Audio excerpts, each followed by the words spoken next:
इस वक्त मेजर उजैर मेरे साथ मौजूद है और जैसे मैंने आपको बताया कि इस इलाके का एक बहुत बड़ा चैलेंज ड्रग ट्रैफिकिंग है जिसको नार्को टेरर नेक्सस कहते हैं। जाहिर है यहाँ पे टेररिस्ट भी है और narcotics both at the same time, और दोनों को किस तरीके से कौन कैपिटलाइज कर रहा है और इसको कैसे कॉम्बैट कर रहा है, ये लोग जरा इनसे बात करते हैं। अस्सलाम वालेकुम मेजर उजैर, बहुत शुक्रिया, thank you very much for your time. वालेकुम सलाम sir, first of all welcome to Tirah. तो कितना कंड्यूसिव एनवायरनमेंट है कि यहाँ पे पोस्ट की काश भी हो रही है। यहाँ पे मैं अपने व्यूवर्स को भी बता दूं कि एक बड़ी चर्स मंडी भी लगती है, उसको चर्स मंडी कहते हैं, जहाँ पे ये चर्स फरोख्त होती है, यहाँ से कौन लोग ले जाते हैं। और फिर मैंने बताया कि यहाँ नंगर हार है और नंगर हार में बहुत कंड्यूसिव एनवायरनमेंट है क्रिस्टलाइन आइस प्रोड्यूस करने का और हेरोइन प्रोड्यूस करने का।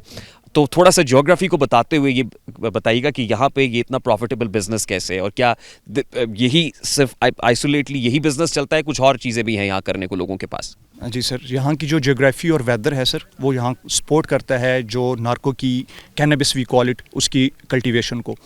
दूसरा, because of unavailability of any alternate to the locals, ये क्योंकि ये एक इनकी कैश क्रॉप जिस तरह पंजाब में होती हैं, यहाँ की जो कैश क्रॉप है दैट इज़ नार्को, बिकॉज इसमें सर इनपुट कम है और डिविडेंड्स आपको बहुत ज़्यादा मिल जाते हैं।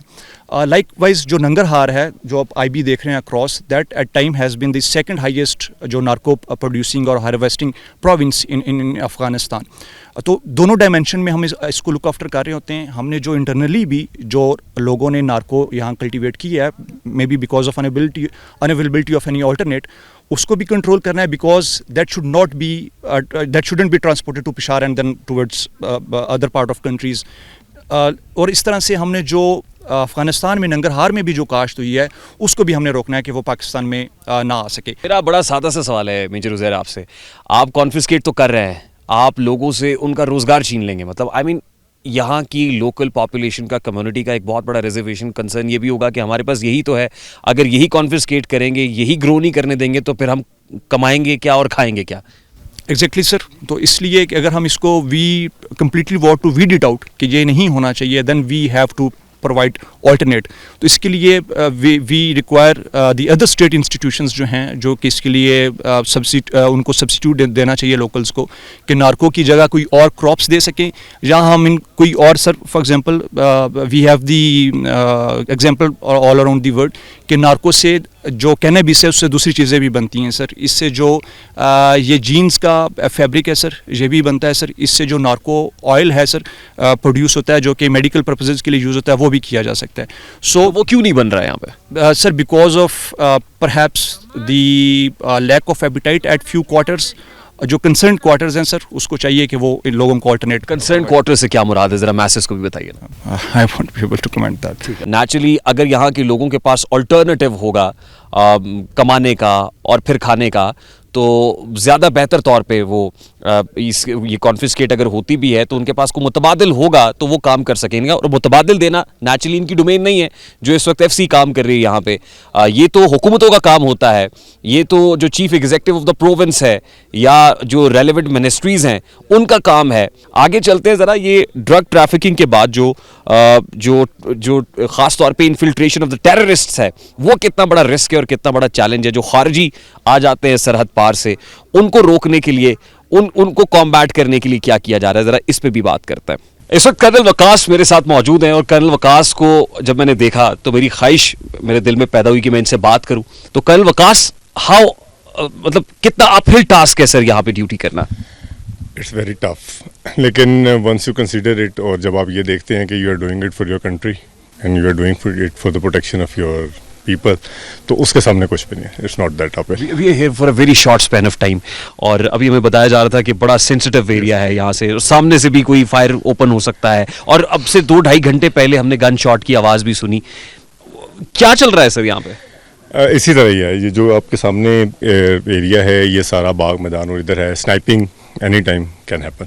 जिधर इस समय खड़े हैं, ये जो सामने हमें माउंटेन रेंज नजर आ रही है, यहाँ पे भी स्नाइपर्स जी हो इसी सकता तरह है। स्नाइपिंग हो सकती है किसी वक्त भी, और दे कैन एंगेज। और फायर तो इट्स नॉर्मल रूटीन, मतलब नॉर्मल रूटीन में फायर होता है to protect our area, to protect the locals of the area.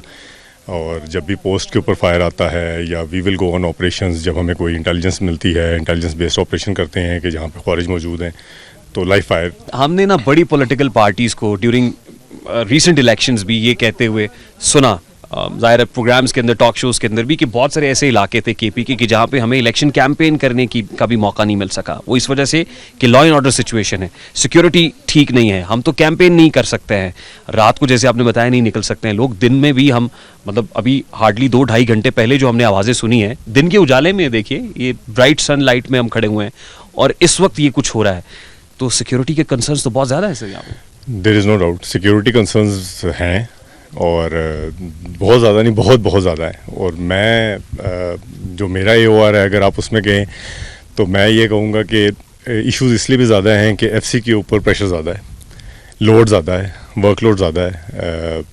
Security forces जो हैं वो सबका काम कर रही हैं, सिविल एडमिनिस्ट्रेशन का भी काम कर रही हैं, अपना काम भी कर रही हैं, और लोकल्स की जो लोकल प्रोटेक्शन है उसका काम भी कर रही हैं। नहीं, लेकिन सिविल एडमिनिस्ट्रेशन के पास ये आर्गुमेंट है ना कि यहाँ पे क्योंकि सिक्योरिटी नहीं है, आपको AC नहीं नज़र आ रहा, DC नज़र नहीं आ रहा, लोकल रिप्रेजेंटेटिव्स यहाँ पे नज़र नहीं आ रहे हैं, वो कह रहे हैं कि हम तो यहाँ पे जान हथेली पे लेके निकलेंगे, हम कैसे निकलें यहाँ के, किस तरीके से आके काम करें।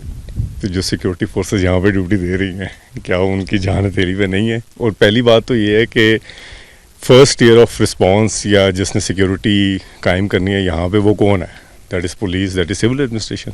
तो फिर वो इस चीज़ को मान लेते हैं कि वो इसको नहीं कर सक रहे, इस वजह से जो है वो हमें ये ड्यूटी उनकी। पुलिस तो मुझे यहाँ नज़र नहीं आई है, पुलिस नहीं है यहाँ। मेरे कंप्लीट AOR में देयर इज़ नो पुलिस। ये 60 किलोमीटर का AOR है, कोई पुलिस का आदमी नहीं है। लेकिन ऐसा भी नहीं है कि ये पुलिस का डोमेन नहीं है। There is presence of police should be there, police stations हैं, सारा कुछ है। मेरे पास 16 स्कूल्स हैं, एक भी स्कूल ऐसा नहीं है जिसके अंदर कोई सिविल एडमिनिस्ट्रेशन का कोई टीचर हो। FC खुद सिविल आर्म फोर्सेस जो हैं वो खुद जो पे करके तो टीचर्स हैं जो बच्चों को पढ़ा रहे हैं। जब बच्चे पढ़ेंगे ही नहीं तो वो क्या करेंगे? वो फिर यही नार्को नेक्सस ज्वाइन करेंगे, और क्या करना है? यहाँ पे मुझे CTD भी नज़र नहीं आई, कुछ भी नहीं। CTD को तो होना चाहिए यहाँ। मेरे AOR में कोई सिविल एडमिनिस्ट्रेशन नहीं है, मैं आपको बता रहा हूँ। No education department, no health facility department, मतलब हेल्थ फैसिलिटी इज़ देयर पर एडमिनिस्ट्रेशन नहीं है। अगर आपके जिस तरह के अगर आप इंटरनली सिविल एडमिनिस्ट्रेशन वो सारा अपना काम संभाल ले and we go to border, तो हालात और अच्छे हो जाएंगे। I have to take a very quick short break here, break लेते हैं, ब्रेक के बाद वापस आते हैं।